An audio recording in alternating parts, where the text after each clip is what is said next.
El sistema digestivo, además de procesar los alimentos, también alberga una enorme variedad de microorganismos. Diversas comunidades microbianas que desempeñan funciones esenciales para el buen funcionamiento del cuerpo. Diversos estudios han demostrado una estrecha relación entre la salud intestinal y la mente, lo que sugiere una conexión directa entre lo que comemos y el estado de ánimo. Hace no mucho tiempo, la idea de que millones de bacterias vivieran dentro de nuestro cuerpo parecía algo indeseable. Hoy, sin embargo, la ciencia nos dice todo lo contrario. Necesitamos a estos microorganismos para vivir. Gran parte de estos pequeñísimos seres conforman lo que conocemos como microbiota intestinal. Es un conjunto de bacterias que realizan diferentes actividades dentro del intestino y que ayudan no solamente a la salud intestinal, sino también a otros niveles, y de ahí su repercusión en el impacto que tiene para la salud.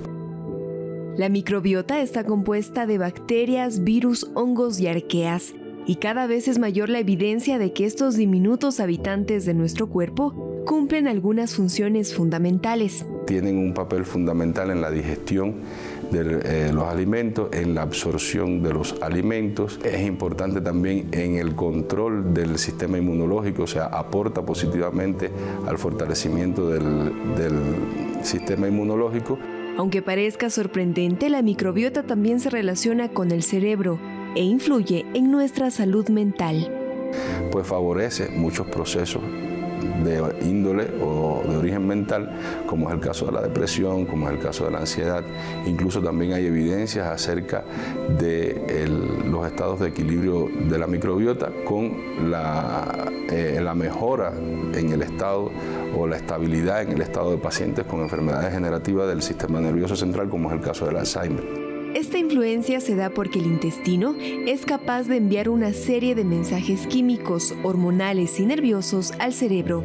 Por ejemplo, es el responsable de producir al menos el 90% de la serotonina, hormona de la felicidad que necesitamos. También produce otro famoso neurotransmisor denominado GABA, que se encarga de calmar el sistema nervioso.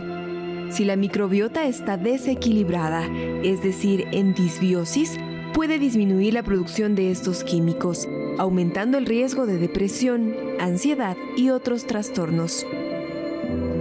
Como vemos, la comunicación que existe en nuestro sistema nervioso y los microorganismos que nos habitan es maravillosa, y aunque sus estudios iniciaron desde 1970, en estos últimos años ha empezado su verdadero auge. Hay una serie de alimentos ricos en fibra, como son las leguminosas, las legumbres, como son los garbanzos, y esto favorece el fortalecimiento de la microbiota. La alimentación balanceada siempre será la mejor manera de mantener nuestra microbiota en buen estado. Recuerde que si cuidamos de nuestras bacterias benéficas, ellas cuidarán de nosotros. Para NSC Salud, Viviana Obando. El sistema respiratorio se encarga de suministrar oxígeno a cada célula, un proceso indispensable para que todos los órganos funcionen correctamente. Cuando ese sistema se ve comprometido, incluso acciones cotidianas pueden convertirse en un gran esfuerzo. En muchos casos, estas dificultades pueden estar relacionadas con otras condiciones de salud que requieren de atención a largo plazo.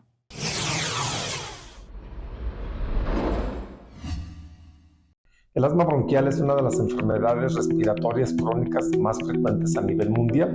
Para el estado de Jalisco, con una población aproximada de 8 millones de habitantes, entonces entre 800,000 y 1 millón de personas pueden llegar a padecer de esta enfermedad. Hay algunos síntomas cardinales que ustedes tienen que tomar en cuenta. Una tos que es muy característica de las personas con asma, que se presenta en ataques repentinos que se presentan durante la noche, principalmente, que pueden interferir con el sueño. Y algo relevante es de que la tos puede ser precipitada por el ejercicio o hasta por la misma risa. Esta tos frecuentemente se ve acompañada de un ruido extraño en el pecho que se conoce como sibilancia. La sibilancia es un chillido, es un pitido que muchas de las personas nos refieren que sale del interior del pecho. Y un dato también característico, y sobre todo en los jóvenes, es de que reportan que sienten su pecho apretado, sienten como que trajeran una losa encima. Cuando una persona tiene estas características en conjunto, o a veces una sola de ellas, es suficiente para poder establecer el diagnóstico de asma. Pueden hacer un estudio que se conoce como espirometría forzada.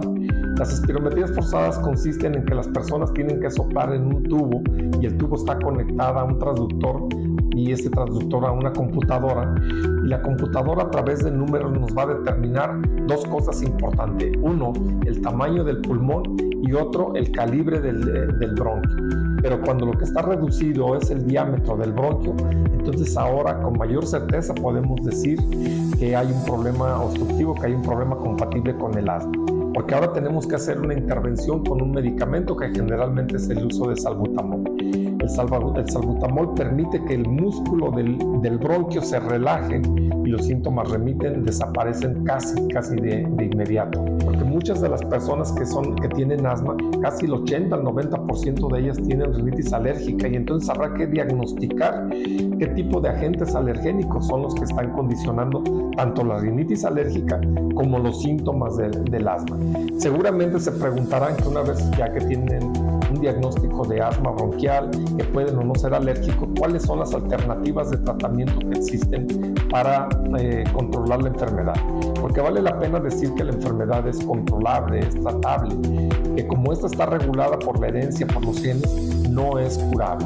Sin embargo, las opciones de tratamiento con las que contamos hoy en día para atender el asma bronquial se acercan a lo más posible de un buen control de la enfermedad, y en algunos casos hasta remitir a la misma enfermedad. Yo tengo que dar medicamentos que alivien la obstrucción del bronquio, tengo que utilizar medicamentos que se llaman broncodilatadores, y hay de dos tipos, unos de corta acción y unos de larga acción. Los de corta acción generalmente sirven para controlar las crisis y las exacerbaciones que pueden tener las personas, y los de larga acción, bueno, sirven para controlar a largo plazo el asma bronquial. Hoy en día, estas dos alternativas de broncodilatadores siempre tendrían que ir acompañadas del uso de algún antiinflamatorio. Y el mejor antiinflamatorio que podemos encontrar son los derivados de la cortisona, son los corticosteroides, que se están aplicando de una forma directa a la vía respiratoria. Y medidas preventivas para las enfermedades alérgicas en general, podemos hablar de la lactancia materna, una lactancia materna prolongada, el uso de probióticos, de prebióticos, pueden contribuir a disminuir la posibilidad de desarrollar enfermedades alérgicas, el uso de vitamina D, por mencionar algunas cosas, y recomendaciones que pueden ser tomadas en cuenta siempre y cuando sean llevados de la mano de un especialista, no hacer automedicación de estas alternativas para prevenir las enfermedades alérgicas en términos generales.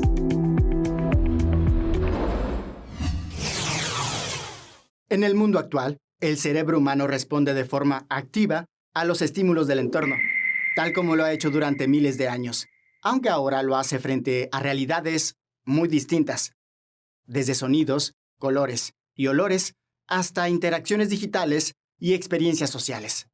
Todos estos estímulos influyen en cómo pensamos y cómo nos sentimos. Hoy les voy a platicar de cómo la información que recibimos en las redes sociales genera dopamina en el cerebro. Tener información es muy importante. Piensen en los hombres prehistóricos. Necesitaban saber dónde estaban los recursos, dónde había agua, materiales de construcción o cuevas, alimentos.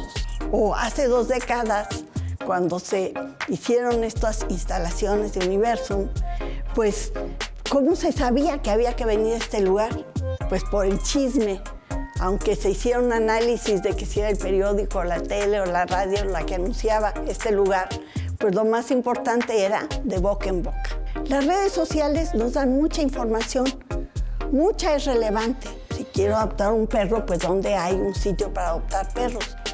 Pero mucha es totalmente intrascendente, como saber si las placas del coche que chocó en la carretera México-Toluca eran tales o cuales.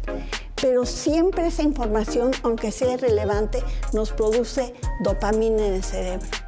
nos hace sentirnos bien. Antes se pensaba que ese bienestar de las redes sociales provenía de la sorpresa, como las apuestas. De 50 mensajes que leemos, pues tal vez 2 sean o muy divertidos, o nos den información importante, o sean muy ingeniosos, y los demás son irrelevantes. Pero ahora sabemos que no, que también está la dopamina que genera tener información, sea relevante o no. Soy Julieta Fierro y nos vemos en la próxima cápsula. Gracias por acompañarnos en el Noticiero Científico y Cultural Iberoamericano NSC, especializado en ciencias médicas y tecnología enfocada en salud. No se pierdan las emisiones de Ciencia, Tecnología y Cultura con Iván Carrillo y Ana Cristina Olvera. Gracias a los socios de ATEI que a través de sus plataformas hacen posible esta transmisión. Agradecemos también a las agencias informativas AFP, EFE, Xinhua y Deutsche Welle. Visiten noticiasnsc.com y síganos en redes sociales. Nos encuentran como NSC Iberoamérica. Soy Jonás Birmar. Cuídense mucho. Hasta la siguiente.